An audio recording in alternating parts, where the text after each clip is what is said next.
Hi, I'm Chinlu. And I'm Sal, and this is our next make. Last week, we participated in the SOLIDWORKS largest user group meeting ever, and we helped build this amazing little lending library. There were a lot of moving parts to this project, so we thought we'd take you through each one and show you how everything came together. The project started with an amazing and whimsical design dreamt up by Pohl. Ideas like this can be captured and shared using the 3D whiteboard app that comes with the SOLIDWORKS for Makers license. With one concept selected, Jason quickly modeled a conceptual 3D design using SOLIDWORKS. From there, Andy Barnes and Jordan Tadic designed a version that was a bit smaller in size and suitable to be built by the maker community. We actually designed 3 alternatives to the library, including one that sits atop this pedestal that we built in a previous episode. That way you could see how to build a lending library using a range of tools and experiences. This version has a tree trunk that's made up of over 20 layers of plywood that were cut on a CNC router. With so many pieces at play, it was important to label each layer. We glue and clamp the pieces together with threaded rod to produce a monolithic structure that would mount to a 4x4 post cemented into the ground. The tree trunk is brought to life under the guidance of Daley.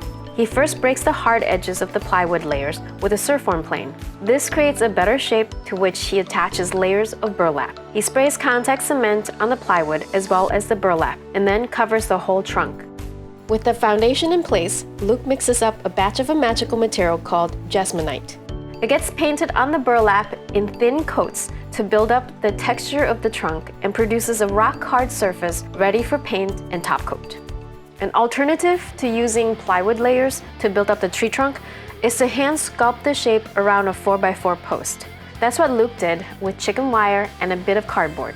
He cuts, folds, and squishes the wire into shape and then fills the void with crumpled up paper. This prepares the sculpt to receive a layer of expanding spray foam.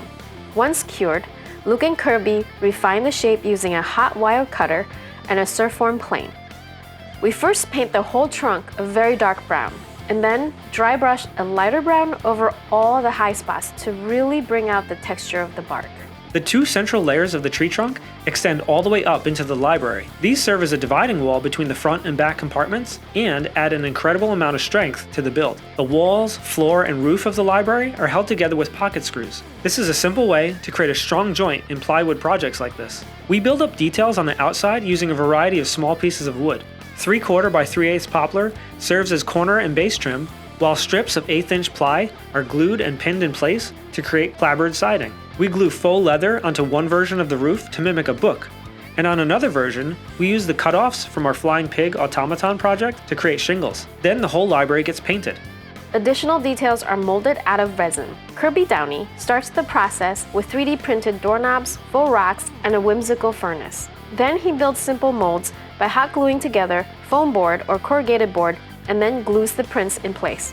He paints on a thin layer of silicone to ensure all of the details in the rocks are captured, and then fills the mold to the top with silicone. 3D printing is a perfect method to create custom objects like these rocks. However, the post-processing necessary to make the perfect finish may take well over a day. But with molding and casting, you can create a batch every 10 minutes. Once the mold finishes curing, he mixes up some 2-part resin and batches out a bunch of rocks for the libraries. Watching the resin change colors as it cures is almost as much fun as epoxying the stones onto the library. For this design, we want to incorporate stained glass art in the doors. For the safety of the children, we want to avoid the lead and glass pieces found in traditional stained glass. So we try out a few alternative materials and techniques. The first method uses a thin 3mm or 1/8" acrylic sheet.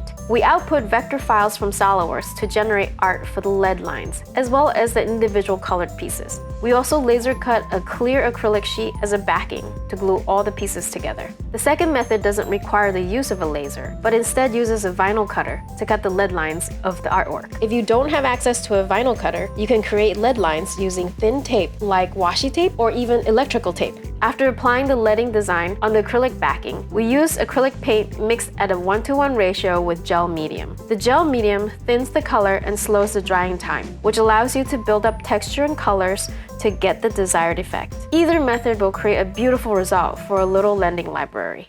The small birdhouse dormers are cut out of 1/4-inch plywood. Jordan used tab and slot features in SOLIDWORKS to create finger joints along each corner. I nested the parts so that the adjacent pieces will share the same laser cut line. This way, I'm able to reduce laser time, minimize material waste, and ensure a perfect fit.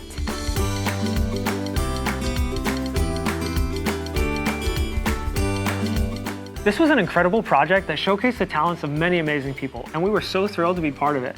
We're happy to share that the first library is already on its way to its new home in front of a school, and these two are being finished up before they head off to their new homes. If you've always wanted to build a little lending library, we hope this video inspired you to get started. If you want to build an exact design like this, follow the link below to our Made in 3D community where you can download the files for free. Thanks so much for watching. We'll see you on our next make.